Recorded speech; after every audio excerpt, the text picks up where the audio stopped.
And one of the superstars that Inga played with was Martin O'Fire, who is probably very different than many of you would anticipate. Here he is. Hi, Inga, mate. Sitting here in my back garden with your author, working on your great book, which is going to be fantastic. Just talking about old times and remembering our chats we used to have in the physio room, and you used to have the Bible out, holding court, and everyone be quizzing you and trying to catch you out. And obviously all our basketball games, I bumped into Henry Paul not too long ago, and I know that sometimes time can dull the memory, but just remember I was the best basketball player out of all three of us, and you know, my fadeaway jump shot was to die for, so make sure you get that in the book, okay? Hope you're well, pal, and hopefully run into you soon. Bye. I personally learnt more from him than probably anyone else I've ever interviewed, and I've never told you this story. The Mad Butcher and I were covering a game at Carlisle Park, and Peter was on edge, and he was jumping around, and you know how... As he normally does. Yeah, exactly.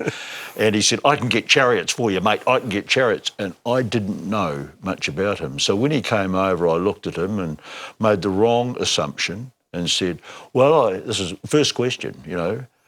Well, I assume that this has been a wonderful opportunity for you, coming from the background that you have, thinking that he'd come from a ghetto and that Lee had given him a chance.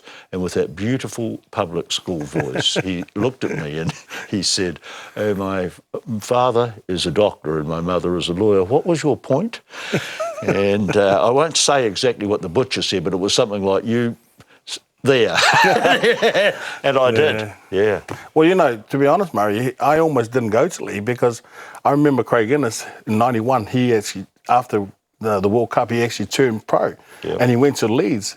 And I remember, you know, here in New Zealand, watching Craig Innes have his debut against Martin O'Fire for Wigan, you know, and he was playing for Leeds. And I remember, I don't know if anyone could remember that, but I just saw Martin O'Fire score 10 tries against Craig Innes on his debut, and I remember catching up with Posey after, and I said, what happened? He said, bro, I've never seen anything as fast as that in my life. At least I knew his sponsors.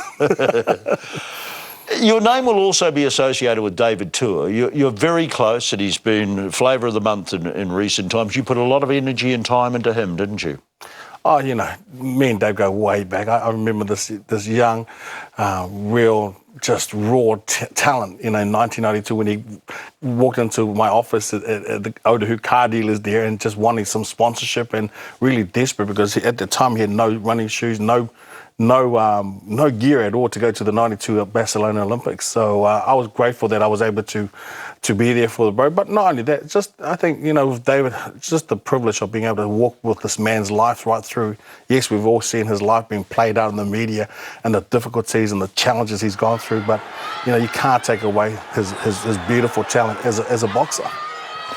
Yeah, this was an extraordinary fight, wasn't it, after the hype before it? Did you anticipate this would happen? Because you know quite a bit about boxing. I had David and Rabin and his lovely wife and beautiful sons, Kanana and Klein, at my house 2 Sundays, you know, for dinner. And I remember there was just this incredible calmness. Yeah. And my boys said, Dad, it's the calm before the storm. And they were bang on. An undertaker. I never thought you'd be one, but you love it, don't you? Oh, yeah. It's my calling. You know, I can definitely say that, put my hand on my heart and say if there's ever a job that's been, you know, that was suited for me and what I've always wanted to be in terms of giving was an undertaker. And you were the first one I actually told you. And I know. I remember very clearly on the 3rd hole in Teddy Ray. You said to me, don't laugh, and I had hysterics. And now, a new venture about to happen on Saturday. So up until now, you've been putting them down, and now I think it's bad for business. You're going to start a gym so that people can live longer. Oh. Doesn't work out to be a funeral director. Well, you know, I tell you, my biggest concern was it came out as I lost my father at the age of 48 through a heart attack and left my wonderful mother with 14 of us to look after.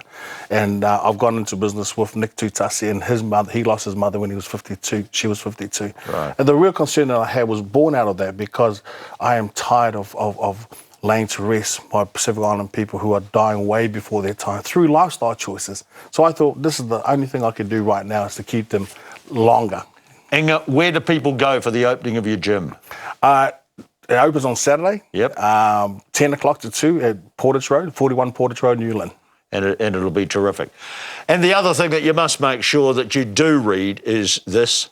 It is a fabulous book. We've only just touched briefly on it, but it's a wonderful story and particularly important story for New Zealanders at the moment, because this is a story of a Pacific Islander who has really made it in this country, and it's been a struggle, but he's done it with a grin on his face.